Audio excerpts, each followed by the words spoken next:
Okay. So this conversation is called the resistance. And this is all about how to overcome the habit of abandoning our goals and intentions and commitments and staying stuck in self-limiting patterns that block a greater happiness. So we want to learn how to eliminate these excuses that hold us back, how to overcome the automatic responses that shut us down and limit us and keep us stuck, how to shift from paralyzing doubt to determination. This is often a conversation that needs to be had so that we'll stick to our guns moving forward. Because that's often what we do. We get motivated and excited about things in front of us, and then we start letting ourselves off the hook. So the resistance is a self-sabotage pattern that operates like a voice in our head that acts like a lawyer for the dark side. It comes up with all kinds of excuses and arguments to sabotage right action and forward progress, and comes up with all kinds of rationalizations to choose the wrong path forward. Okay? But think about this, like if you're driving, here's an analogy. If you're driving from Toronto to Florida and you keep pumping the brakes, what is that drive going to be like? If you keep pumping the brakes the whole time, might it get discouraging? Might the car break down? Might you just give up and turn around eventually? So pumping the brakes is kind of like the resistant habits we have of doubting and questioning things endlessly in a way that blocks forward action. It's mentally pumping the brakes. So see if you can think of a time where you've mentally pumped the brakes by being hesitant on what you need to do due to fears or insecurities. Anyone think of an example when you were mentally pumping the brakes? It might be like going to the gym, but you keep putting it off, deciding to take a break from social media, but you keep putting it off. Maybe there's a bad influence in your life and you need to cut them off, but you're putting that off, or, these are all pumping the brake moments. Any thoughts?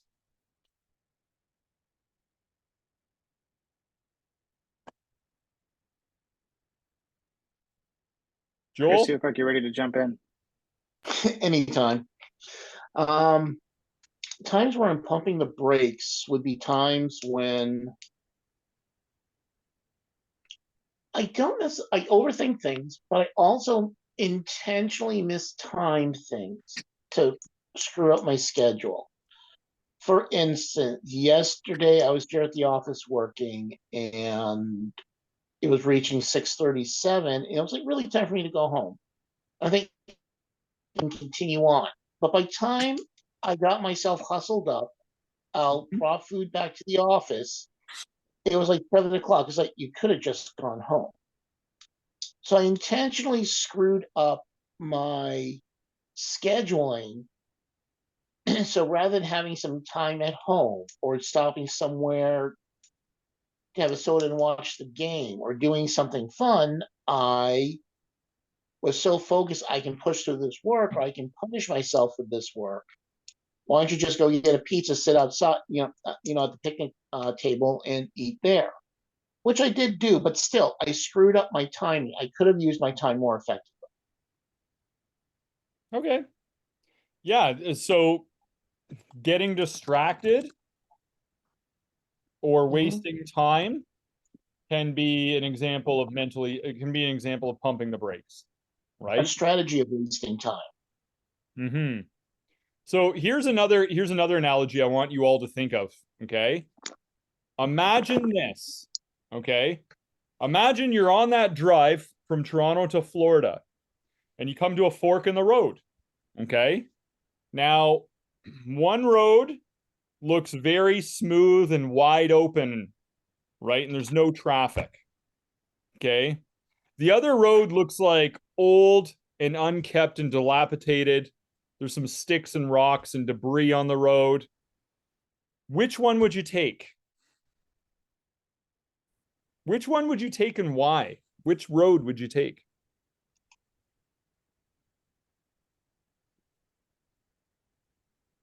Well, I gotta say, the one that's less traveled, obviously, with all the sticks, makes me very curious, but I love to hike and take the trails less traveled. So, Yeah. but it's really tempting to take the big road too. And there's benefits to each, right? Like the Yep. short way, especially if you have kids and responsibilities and you need snacks on the way. But yeah, if it's just you having fun and you've got no timeline, why not the other way? Okay. Good. Good. Joel, thoughts? Well, I was gonna even step back to the other question too, because a lot of times I make things a little bit like Chris said, too complex. Like complexity is enemy of progress, and so a lot of times I don't get started for it. There's the saying, "Stay in your head, you're dead." A lot of times I get cerebral and I think through things. I don't actually get the first step. A friend of mine the other day said, "You can't steer a parked car." So I thought that was a good metaphor. You just gotta start and go. And for me, it is a lot of the distractions. Social media is a big one, and I kind of have to use it for a discussion group I do every Tuesday. But the rest of the time, it really wastes a lot of my time. So I really got to find a way to, like, I know some people just play a song, and when the song's done, they get off of it, something like that, or a timer. But yeah, I mean the roads. I mean, kind of like Megan said, like I love variety and adventure. Um, I typically don't gravitate towards certainty. I thrive in uncertainty in a healthy way, like not like bad uncertainty, but even that. I mean, I like being engaging resourcefulness. So yeah, I mean, I would like to think that I would take the more challenging route just because it's more challenging, and then that's where I kind of thrive and find more fun. Okay. So you take the one that's got more of the debris on it, looks a little bit more challenging. Perfect. I Perfect. just like exploring it. Yeah. Chris, how about yourself? Which road would you take? Whichever one the GPS tells me to. You know what? Chris's answer is brilliant. The GPS isn't always accurate though, Chris. Okay, But here's what Chris did though. Here's where the resistance gets us. The resistance gets us, it's very subtle, and it's an unthinking habit of not evaluating our options in terms of what's going to take us where we want to go. We can get caught up in the moment with, well, I feel like going this way right now. I feel like going that way. What Chris is demonstrating is I'm going to take whatever road leads to Florida, leads to my destination, right? Like the rough road might turn around and lead us back up to Toronto. Like it might lead us in the wrong direction, right? So it's all about having the automatic thought habit of, will this take me where I want to go? Right? Oh, I thought they both still got to Florida. Yeah, and yes, yes. I just thought I was taking the road. Do you ever play like the video games where if you took the more challenging route, there's a lot more like gems on it? Yeah, yes. Versus Yeah, like yeah, if you you're take right. like the paved route, like all the good stuff that Mario could get was like already You're taken, like right. or You're not as right. You're good, right. you And know? a lot of times that's how our options look. Like both options look appealing. Like I think they both lead us in the wrong direction and in the right direction. Then we realize like, oh, so what we can do is we can kind of like use discernment. So discernment is really strong against the resistance. It's like, okay, well, both of these look like they're going in the right direction. Let me just inquire a little bit more. Let me do ready, aim, fire. And let me just use a little bit of careful discrimination to see, are they both going to take me exactly where I want to go? And is one going to be more direct? And maybe the other one has more benefits. Maybe I can do more research before I choose. It's all about, rather than just impulsively choosing, it's like, let's just see if we do more research. So but I can see why you would think that. I mean, even the way that the question's set up, it's almost comes with the presumption that they're both going to lead us there. But it's just a matter of, do we just check ourselves before we go forward? That's why it's a very compelling question to ask somebody. It's a little bit of a riddle, isn't it? So the resistance shows up in one of four ways. Typically, the unthinking habit of choosing the easy way instead of the right way. Now, or fear instead of faith. Now, both with you and Joel, you weren't looking for the easy way. You were looking for, I guess I would say, the more enriching way. Right? So you're like, well, I maybe like the that word. journey will, Yes. you're like, maybe the journey will be better than the destination, and we'll take this road. And I can honor that as not really being the resistance if that's your intention, right? Because that's a different type of virtuous intention. So But I also like Chris's reply in that respect, though, too, because there's a lot of times that just letting the autopilot help would be beneficial instead of getting stuck in indecision. sure. Yeah. And then It sometimes pushes you forward without thinking. It pushes you forward whether you want to be pushed forward or not. Mm-hmm. So the resistance can also show up as destructive doubt, questioning everything in a way that blocks forward progress. It can also show up as a no-saying tendency with endless excuses to avoid right action forward. It can also show up as an addiction to self-defeating attitudes and behaviors where we hold on to our problems instead of putting out the energy to overcome them. So that's kind of how it shows up. It's like we decide we're going to go on a diet, but then the minute we're tempted with junk food, we come up with all kind of reasons and excuses to give in. At this fork in the road moment, we choose the easier road, like, well, no, I can cheat tonight. I'll start my diet tomorrow. And then tomorrow we come up with another excuse, right? It can be how it, Steve, when he was on the call earlier, talked about habits. It can be how we don't put in the effort to overcome our bad habits because we tell ourselves we don't need to, right? So it could be, an example could be someone says they're single and they want to be in a relationship, but then they come up with all kinds of excuses to avoid putting themselves out there to meet people. They're afraid of rejection. They're not ready yet, but they want to be with somebody. So there's just this inner conflict going on, right? It could be wanting to start a new project, but then overestimating the risks to the point of despair. Oh, it's going to take too much time. It's going to cost too much money. And then we convince ourselves we shouldn't even try. Right? It's, being a doubting Thomas and demanding proof of everything, even when no tangible proof is possible.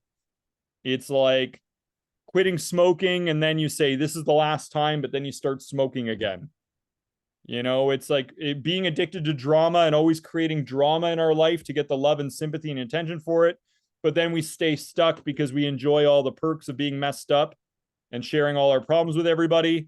So, and then we say things that, like, we tell people we hate ourselves when we don't really mean it. We just do it to get attention and pity. And even though it's not real love, it's obligation to a desperate person, so on and so forth. There's all these very limiting habits that we get stuck on, and we make excuses to stay stuck in them. But the main thing is to know that, every decision is like a fork in the road. And if you're not paying attention, your brain is going to choose the easy path, right? Rather than the path that leads us where we want to go. So we have to check our GPS, as Chris would say, because there's lots of actions that take us where we want to go, lots that don't. A good example is indulging in bad moods. Like, how many people really want to be in a bad mood or be that person that's in a bad mood? That's a wrong turn for most people. Unless you want to be an example of what not to do in life, like indulging in moodiness is a wrong turn for most people because they're better than that, right? So in the end, when you choose the right road, it becomes the easy road, because life is harder for those who baby themselves and always choose the easy path, right? So we want to keep that in mind. Now, there's 3 causes of this. And first of all, sorry, Chris, did you have something to say there? No, I'm sorry. No, I was just saying life is easy when you live it the hard way and hard when you live it the easy way. There you go. Yeah, that's a good way to sum it up. So there's 3 causes of this resistance. One is operating out of unthinking habit. Like, we're not paying attention. We're just like on cruise control. Like, I'm just going to do this decision, right? So unthinking habit is we're just not paying attention. That's the number one reason for this. It's that we're just not paying attention to what's going on inside of us, which is so encouraging because it's so easy to just start paying attention to what's going on inside. Number two is addiction to victim mentality. So some people want their lives to suck because they really relish the hidden benefits, self-pity, attention, sympathy. And then addiction to fear-based thinking, people that just continuously indulge in insecure thoughts. The more we focus on trying to be secure, the more insecure we become because everything is perceived as a threat. You know, so we just got to accept, if this is the case, that we're addicted to fear so we can do the work to take life to the next level. Oftentimes people are just scared to feel big feelings. And a lot of times that fear comes from a lack of faith in the universe. So, and that would be our knowing conversation that we did many months ago, would be the answer to that one. So any thoughts about that, the causes of resistance or anything else? Megan, do you have any thoughts? It was interesting to hear some of the different examples.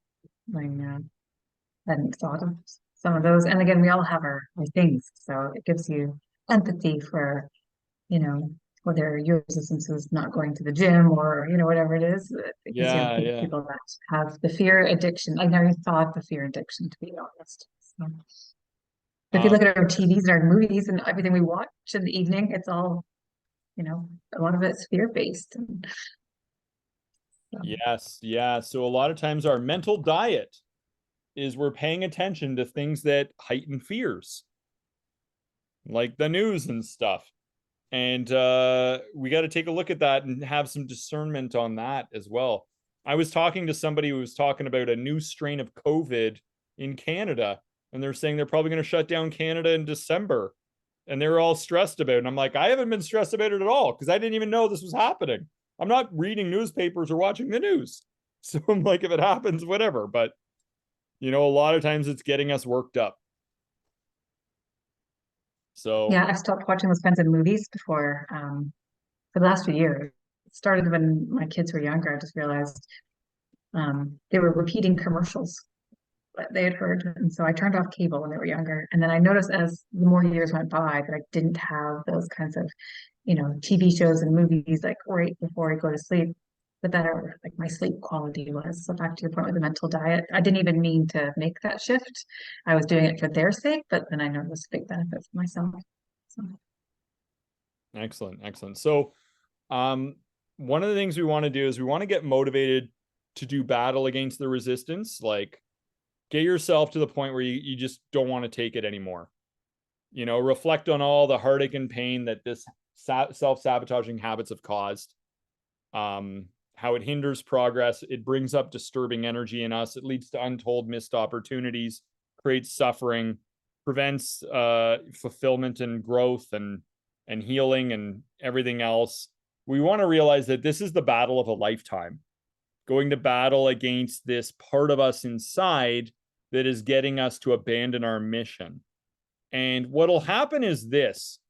Up to this point, I would, you know, ask people typically if any part of the discussion has been irritable or disagreeable in some way. Now, I haven't noticed anything from anybody, but often this happens where people get triggered just at the mention of this stuff. And the reason is that the resistance is like a spell that doesn't want to be broken. The resistance makes us resist overcoming the resistance with all kinds of rationalizations and excuses. A disturbed mind gets irritated by attempts to remove the disturbance. Okay? So it's important to know that if you're having this discussion with somebody else, they might say, oh, well, you're supposed to be in bad moods, and they might get all defensive about a part of it. And that is the resistance operating like a spell that doesn't want to be broken. It'll come up as excuses inside people where they're like, oh, I suck at doing the self-improvement stuff, or I've tried stuff like this before and it doesn't work, or you're just supposed to be happy with the way things are. You don't have to do self-improvement, or experts say it's a good idea to connect with your negativity. So people come up with all kinds of things, and maybe some of that's come up inside some of you, but just know this.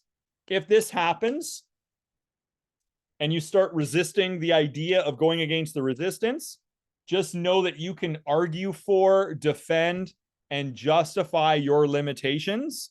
But then at the end of the day, all you're doing is you're fighting to keep your limitations. That's it. And in time, with wisdom, we realize that that's not a good idea, and that we can also make a different decision and decide not to go along with this resistant tendency. And if we do this, we can take our lives to the next level. So just be on the lookout for that. It's like that does show up in people if you're coaching somebody through this or anything else. So let's go into the primary ways the resistance shows up. Okay. So think about, what do you tell yourself that gets you to cancel on your commitments, goals, or priorities? What are the narratives that play out in your mind that get you to abandon some of these commitments and intentions? And I'll go through some examples, and then if any of you have an example we don't touch on, we can go through it together if you want, okay? So number one is the doubting Thomas, thinking I need to keep questioning things and doubting the truth of things. So these are the people that are just in that cynical, overly skeptical. I mean, it's a good idea to be assertive and to test the truth of things, but this is like excessive doubting and questioning. So first of all, why is it a bad idea to think that way? Why is it a bad idea to be in this habit of just the constant questioning, skepticism, doubt, if you will? Any thoughts? Why is it a bad idea to do that? Oh, it just keeps you from taking action. It keeps you in the loop, the disempowering loop. Yeah. It actually, the nature of questioning and skepticism produces doubt. You know, it's like if you ask yourself, am I good enough? That question presupposes you might not be. If you ask yourself, am I doing the right thing? It presupposes you might be doing the wrong thing. It actually heightens our doubt, you know? So a key thing to think about it too is skepticism does not lead to truth, you know, with all the constant analyzing, doubting, and questioning, because the truth cannot be proved in many of these tangible ways. It does not lead to happiness. It often leads to fear and confusion. It paralyzes our motivation to move forward. It cripples our ability to accomplish things. It magnifies the negative stuff in our life. It weakens our creative energy. It drains us and shuts us down. Like, we need to be skeptical of skepticism. Just take a look at the cost-benefit analysis of it. And some people, their skepticism and cynicism, it's like a religion for them. Like, they'd immediately be like triggered and reactive on that because they're just so afraid of, you know, being misled or taken advantage of or whatever. So I think also they become very comfortable in being that. That becomes more of their personality. yeah. And that just becomes the normal they are. Yeah, they wear it like a badge of honor. I've seen it. Not only the wear as a badge of honor, but is just their method of thinking that leads them back to a safe place away from anything outside of their comfort zone. And see, I told you, I ended up back in my comfort zone. And then I'm happy here. Yep. And sometimes that's where people feel safe and that's where they want to be. And they just will not come out of that place until they're ready to. Yep. Eventually they realize it doesn't ultimately, it's a wrong turn. It doesn't lead you to a destination of inner peace and real long-term happiness. It leads to a destination of a lot of like insecurity and distrust and fear and confusion. You know, there was a saying I once heard somewhere where I think it was about skeptics or cynics are the most miserable of mortals, was the quote, because you're just wiring yourself for greater fear, right? So, obviously there's a healthy amount of questioning on anything to be prudent, right? But, you know, a counter-resistant thought is, you know, we can never have it all figured out. You know, at some point we need to rely on faith instead of constant questioning. You know, like the constant questioning is very fear-based, but we can also go from fear to faith ultimately as a way to get past this. Right? Or we can just say we just need to question enough to start our first experiment with truth. right? Because eventually there's not really a logical end to a lot of this questioning. So anyway, that's number one, how it shows up, the doubting Thomas. Now, here's another way it'll show up. When we should do something, but then we tell ourselves it's going to be boring. Has anyone ever done that? Like, I really should study this, and that, this figure, but it's going to be boring. And then they cancel on it. Right? Can anyone relate to that? I've done that in my life for sure before. Yeah. So why is it a bad idea to think this way? Why is it a bad idea? Well, you just set yourself up for having less interest in something, and you give it a half-hearted attempt and get half-hearted results, if that. You nailed it. It's a lose-lose. We enter the situation with a negative bias, which dampens our enthusiasm, or it leads us to quit without giving it a chance. Furthermore, it could be untrue. It might not be boring, right? So it's really just it's not a very wise way of looking at things, right? And what's a counter-resistant thought? Like, what would be a better thought to replace this with? If we say, I shouldn't do it, it's going to be boring. What might we replace that with? What's the empowering truth? And I hire somebody to do this. I'm thinking business-wise, like the things that I do not want to do. And I've actually been searching that recently. I'm like, I know my energy is spent way better over here in the things that I'm good at. So maybe I need to find somebody who's in that lane that enjoys that stuff. Yeah, great. So you can say, I don't have to do it. I can be resourceful and find somebody to do the boring stuff for me. Yeah, that could work. You're still moving, right? You're taking a turn down a lane that still leads you in the direction you want to go because it's going to get done. I'm also not good at having things that I know I put off for the next day. It affects like how I, like when I'm going to sleep, I'll think about it. So it doesn't serve me well. And I've learned that personally. So I know it's not the same for everybody, but for me, it never really worked well to put it off for the next day. It compounded in my brain space. So a good question to motivate you at the times you need it is to say, all right, Megan, just think about how much more pain and suffering there will be if you put this off. Think about how you're going to be thinking about it at night when you're in bed, right? That's a good way to keep you on track. Yes. One question that's helped me to ask is how can I do this and have fun, or how can this be more fun? Love it. We can I always play some music. Can I do something that makes it more enjoyable? Yeah, how can I get this done and have fun in the process? The minute you even open that question up, your brain starts flooding you with ideas. It makes me think of personal power too. Tony Robbins said he was away traveling. He had all these messages he had to get back to. He asked himself that question. He ended up returning all the calls while sitting in the hot tub. Exactly. And it was just, he said, how can I get this done and have fun in the process? It's just, that's a game changer question, right? Because it's opening us up to possibility rather than limitation. Perfect. Love it. Number 3 is the avoider.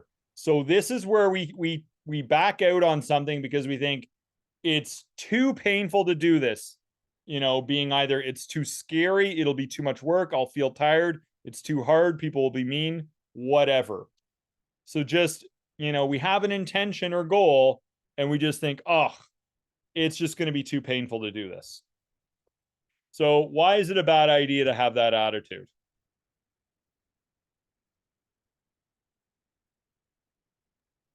It will stop you from finding a solution in the first place. It'll stop you from wrapping your mind around it to begin with.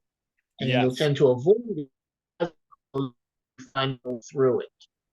So you've already set yourself up not only to lose, but to then have to change your entire strategy because you don't want to deal with this small part that you're dealing with now.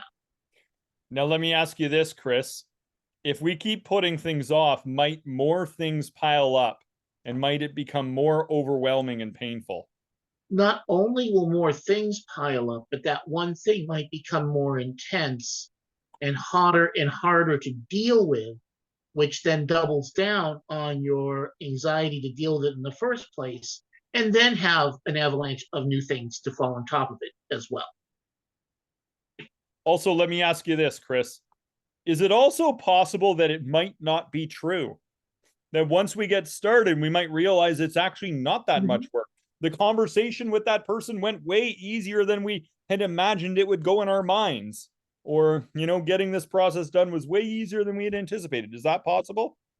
Absolutely. I notice with my ADHD that tasks and things I am afraid of or will avoid, that once I get started in the first few steps, it's like, this is not bad. I now have a bead on what actions I need to take. Mm-hmm. But beforehand, it was just like more diffuse, more foggy, more uncertain. There wasn't a certain amount of clarity to it until I started to work on it. Then I could see the puzzle pieces and start putting things together.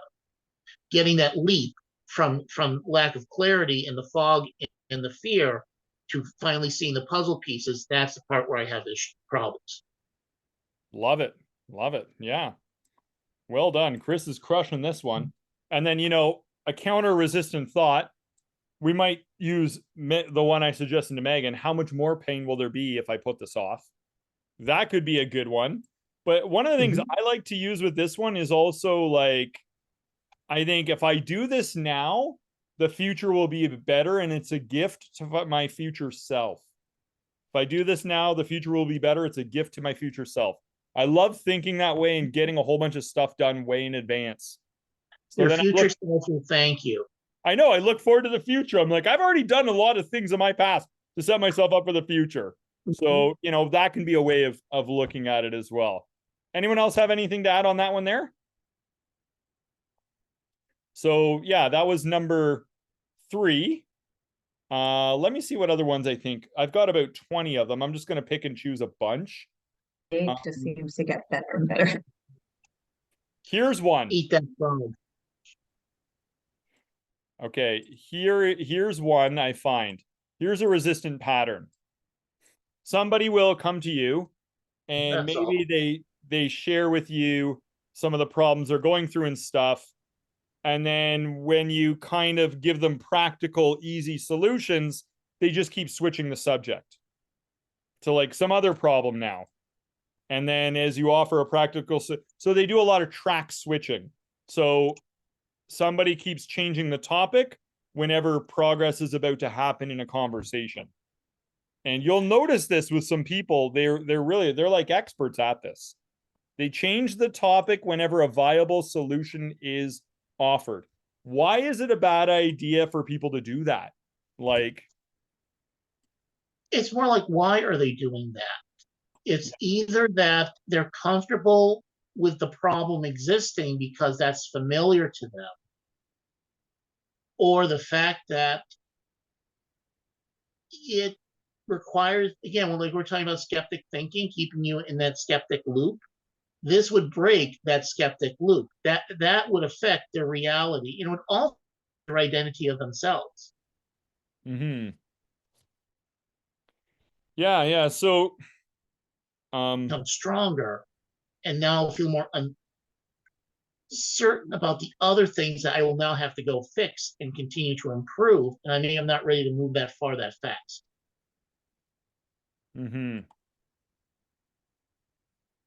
In some people's minds, but I think a lot of us here are just like, we do want to do that. We do look for solutions, and we find them, we apply them. We're like, oh, this worked, and then we go look for more. Yeah, so it's kind of like it's a self-perpetuating dynamic of resisting the remedy. And it's probably because people are afraid of the pain of the cure, but the cure is the pain that ends pain. So this is usually just fear protecting itself. Yep. Right? So, with the ways to handle this is, if this is us, we can ask ourselves, what am I afraid of? And what would it take for me to get over that fear? Very practical question to ask ourselves. Now, if we're dealing with somebody else and they're doing this, we can just like call it out when they do it. Say, hey, do you notice what you did just there? did you notice how you just changed the subject when I gave you the information you were looking for? Or did you notice that you defended the very attitude that keeps you stuck? You know, like we can gently call them out on it, right? Did you notice what you did just there? Why is that? Deep down, why is that? What are you afraid of? And what would it take for you to get over that fear? Anyone else have any thoughts on this?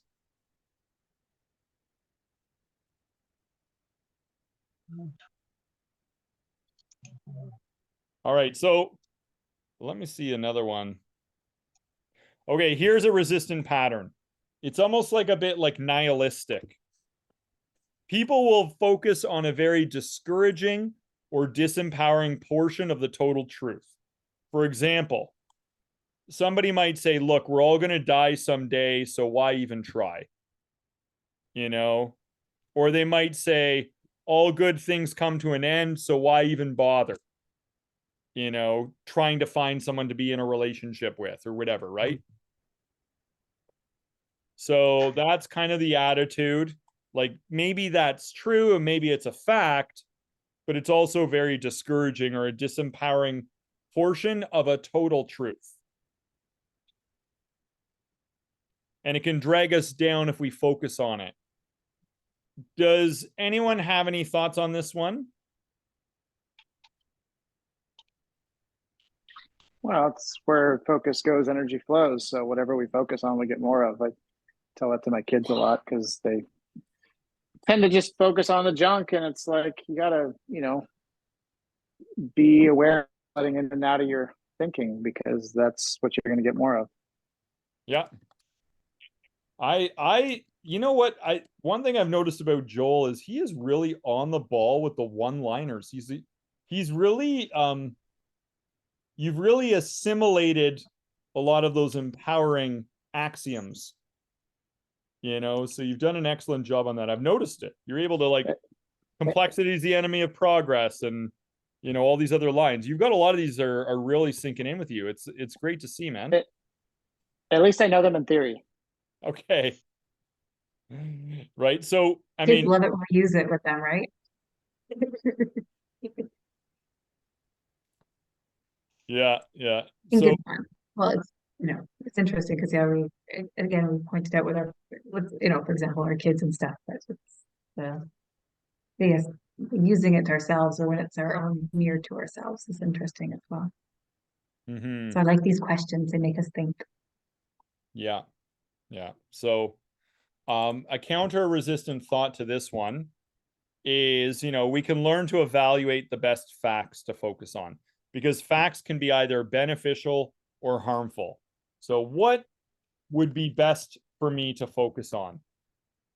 Would be the best thing because as Joel says, where focus goes, energy flows. What would be best for me to focus on? It's very simple. Yes, maybe that's true, and I don't want to defend it because it's true to say these things, but what's best for me to focus on right now? So that is another one. All right, let's go. Sorry, you cut out there for a second. I did?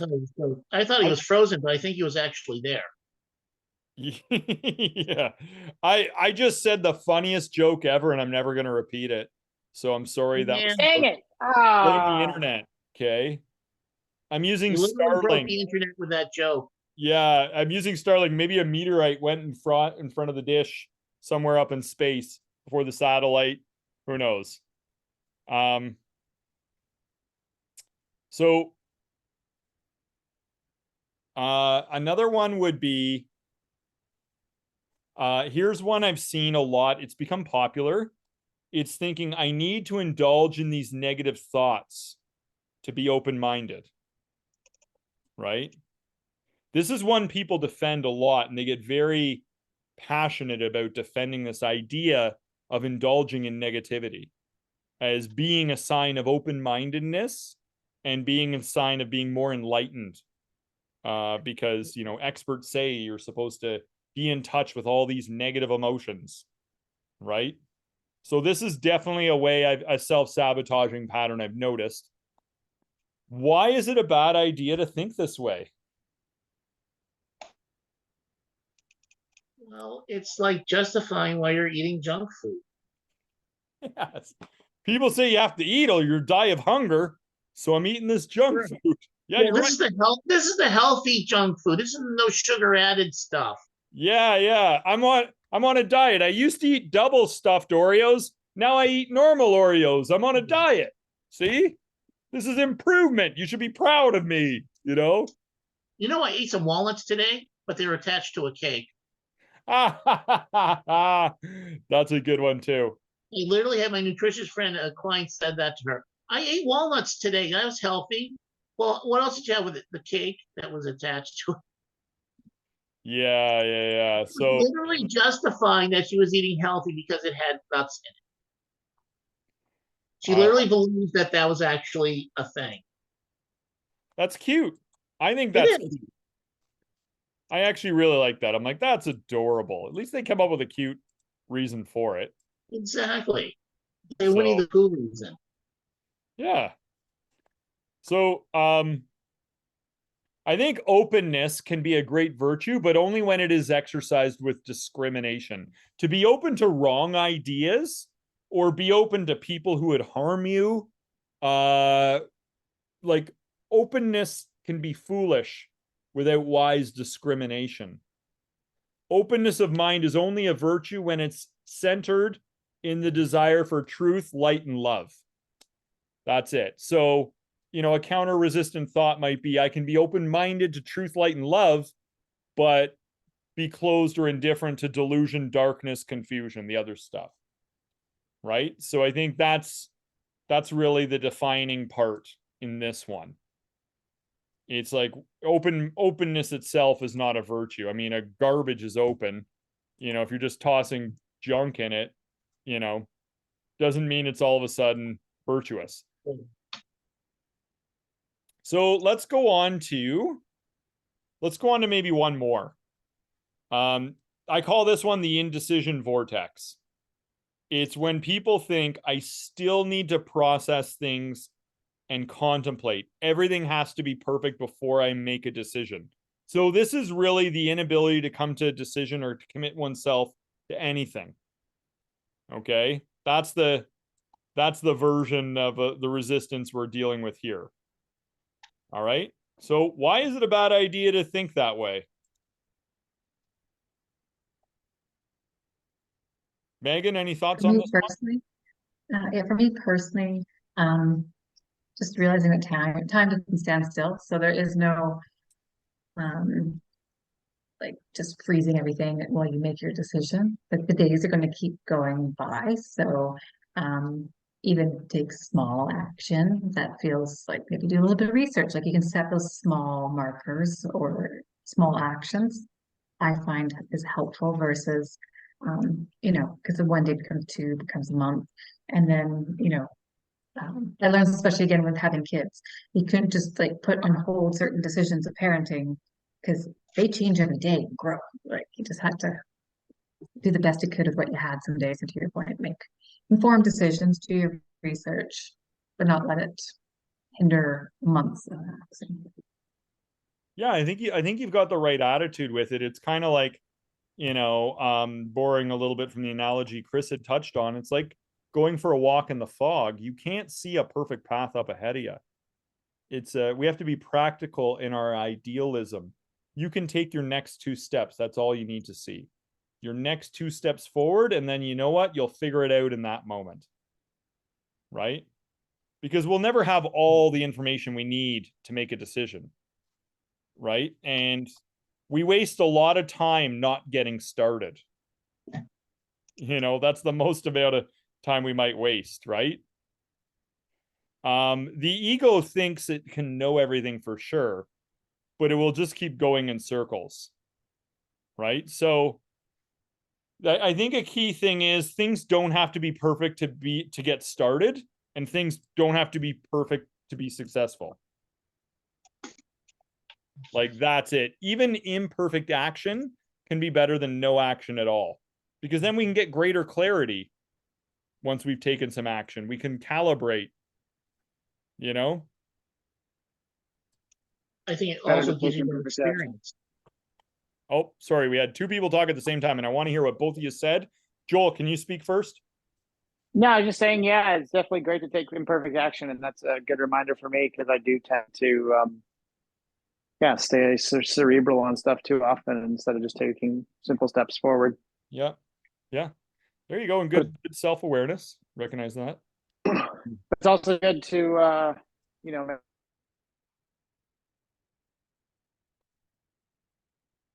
towards the east. You're never gonna, you know, see a sunset that way. Excellent. Excellent. Chris, what about yourself? What did you have to say there? I think it was important to have the experiences.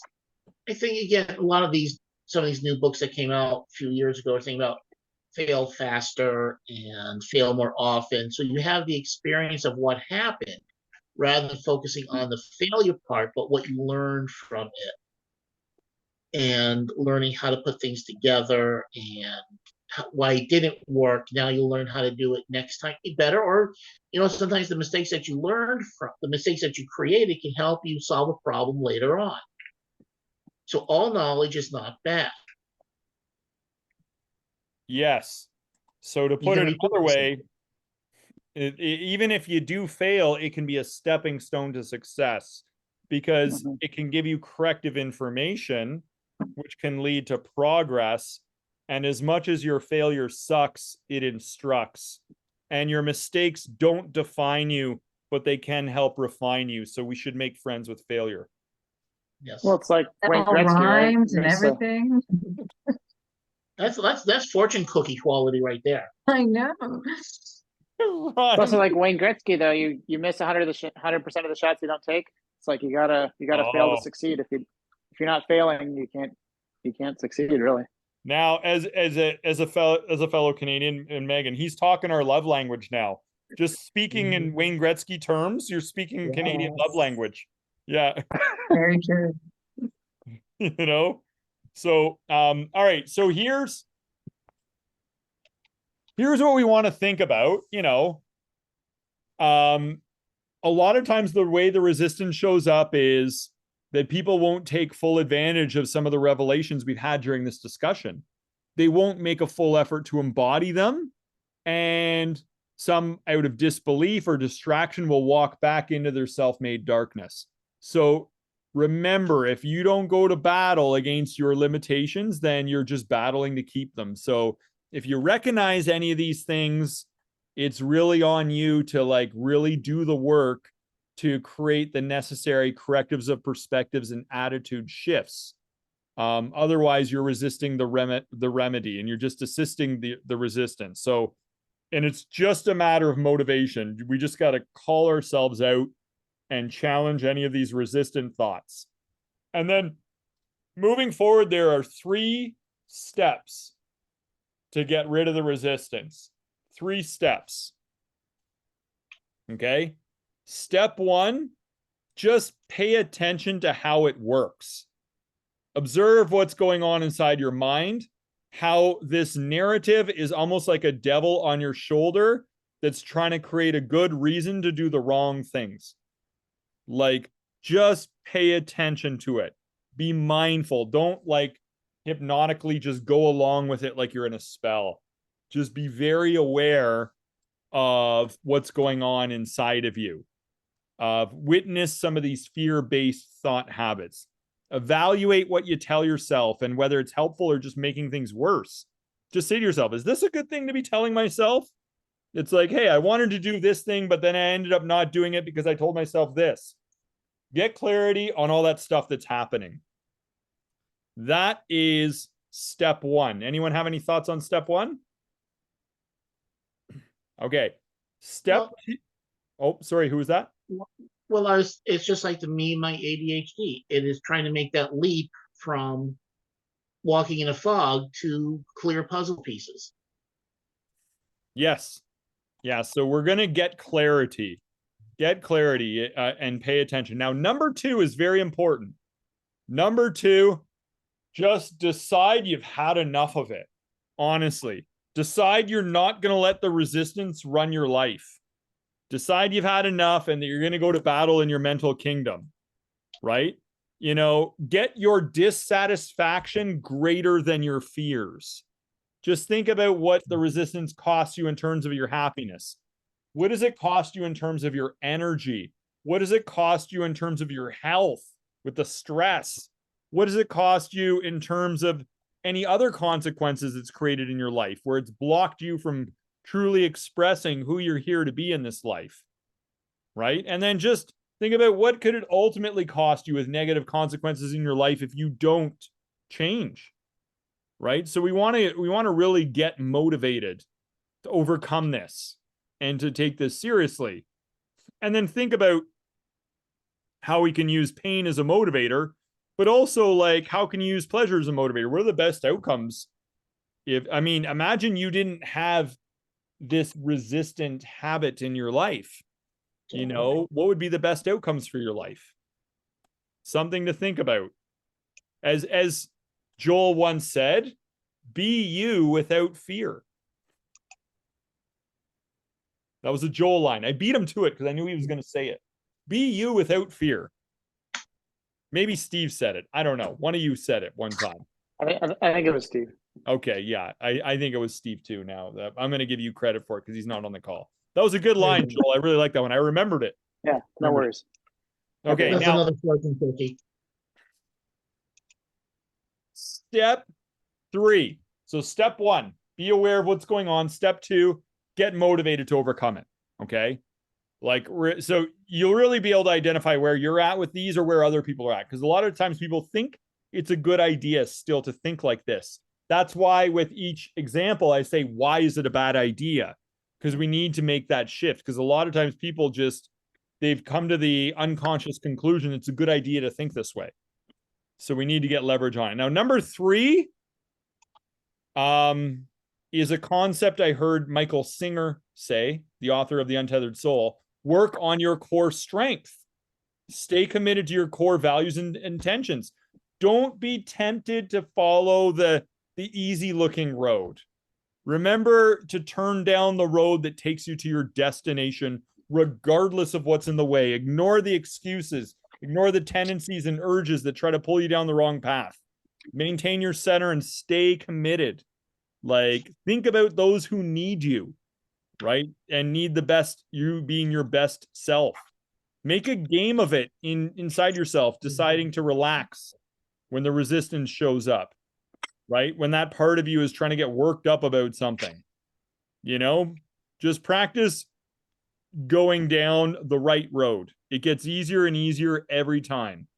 If the resistance shows up inside you and tries to tempt you into making fear your deciding factor, you can always just decide, thanks, but no thanks. We're not going there. We're here to help people instead. You know? So this stuff is only there by sheer habit. We can train ourselves to not go there. Right? So the only power that the resistance has is the power you give it by giving into it. Put another way, the only power your self limitations have is the power you give yourself limitations by giving into it or defending it. You know? So inwardly, we can always be free to do as we choose. But we might just be committed to a story we're telling ourselves. So, but we can decide a better story to tell ourselves, a better way to narrate our lives. You know, how much more suffering will we endure before we finally put out the energy to overcome the resistance? Because it's not the road to happiness, right? It just looks that way. So that is the resistance. Let's go into some final thoughts, key takeaways from today's discussion. Joel, why don't we start with you? Final thoughts, key takeaways. Well, just on that last point, you know, there are a lot of people that will make like a really personal thing out of like evil or bad suggestions or whatever, and it really only has the power that you give it. It's not this real entity somewhere controlling things. It's just a suggestion. And if you accept that suggestion as your own and you make a reality of it, it's going to be real as long as you hold on to it. I mean, even looking at for those that look at the Bible, when Jesus was tempted by the devil couldn't do anything. It just suggested things like, hey, like, make this stone into bread, throw yourself off the temple, bow down and worship me. He didn't make him do anything. He just suggested things, and he was like, nope, sorry, not interested.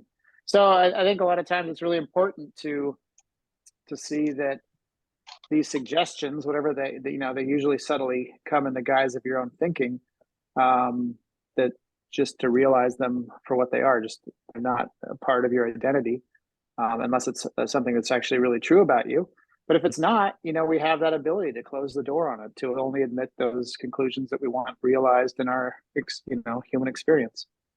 Beautiful. So that's a great reminder. I think my takeaways overall, just the impetus to really take charge of, what we're here to do, and not just be a bystander in life, and to not get caught up in decision, but take any step forward is better than, no steps forward and just staying in the place of indecision. And yeah, whatever that looks like for you. It's good to move forward in any capacity and make that a habit, because we get the habits that we settle for. I love it. And it's to summarize what you said there, what I've heard is like, if we're to go back to the analogy of the devil on your shoulder, it needs your buy-in. It can't make you do anything. Right? I'm frozen. That's a pretty good summary. Yeah, I'm frozen again, aren't I? I'm like, forget that's it. I froze again. My goodness. It was meant to be. I was meant to be frozen on that one and not share what I had to say.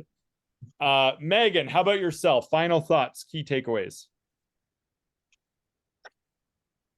There was a few. First of all, that Michael Singer's meditation center is still open. I, for some reason, didn't think he was accepting visitors anymore for some reason. I don't know why I didn't think it was open. So that's now on my list of things to do. Speaking of a drive to Florida, because that's where it is. Yeah. And then also it's always really nice for me to just think about the things, like we all get stuck in what our things are. So I really like some of the examples that you had of where other people get stuck in fear, other people get stuck in habits, because we all have something, or some version of it, and it's easy just to, again, get stuck in our own, or not understand somebody. Like maybe we're the people that race through something, and we don't understand why the other person is, going at it a different way or slower. So yeah, it's the awareness piece for me. Yeah, love it. And when we understand people better, we can love them with a greater compassion and less judgment. And I think it's all about, when we love greatly, we live greatly. So I think at the end of the day, the purpose of all these discussions is to be better at loving everyone. And when we understand what they're going through, it helps us to do that, I believe. Anyway, Chris, final thoughts, key takeaways. I think the resistance is like gravity. It is something that will be there. And our brains and our identity has to pull against it, like pulling against weights in a gym. And it's a daily exercise that we must all do to keep ourselves aware of our thought processes and how we're processing and how we're critically thinking and being aware. This is one of the things we keep pointing at the next generation is getting worse and worse at, because they're allowing things to think for them. Their phones, ChatGPT, artificial intelligence, where we are outsourcing our thinking. Remember back in the 80s, how many phone numbers did you have to remember to call people? Your 3 best friends, mom, dad, all that. Now it's like, I'm lucky if I remember 1, because I always can look to my phone. I've outsourced my thinking. And when we're talking about this resistance, what's making the resistance stronger and our minds weaker is when we outsource our thinking, our critical thinking, our assessments, our compassion, our identity. every day we have to work on those things to keep our brains strong and to keep ourselves focused and alive and functioning in the worlds that we are in, all our individual worlds, not the collective, but the ones where we wake up in, the work we have to interact with, and the patients we have to interact with, and the people we have to interact with, and the family we have to interact with, all of it on the individual basis, on a customized basis. Mm-hmm. Yes, I rambled on a little bit there at the end, but I thought that was a pretty good beginning. I thought you did great today, man. You were awesome out there. All of you are amazing out there, and honoring all of you because, you know, we share this discussion with anyone who might watch it as a way to benefit suffering humanity, because we care, and we care about people that we may not even know who might benefit from this recording. And I think all of us, our lives matter, and our lives certainly matter to those people who are closest to us in our lives. And I think the resistance is really this habit that gets in the way of loving other people in our life the best way we can, because it really holds us back and keeps us low, and it dampens our shine and our brilliance in this lifetime. And that's why this is the battle of a lifetime that's worth fighting, is overcoming that part of us that And life freezes from time to time. There you are. yeah, there we anyway. I finished my speech there, but I was probably frozen when I did. So maybe that was meant to be. Anyway, let's do this. Count of 3. Friends forever, fist bump, group hug. We're out. Everyone ready? Okay. Yep. Before I freeze again, we got to get this done. Right, 1, 2, 3. Friends forever. Friends forever. Never. Have an awesome week.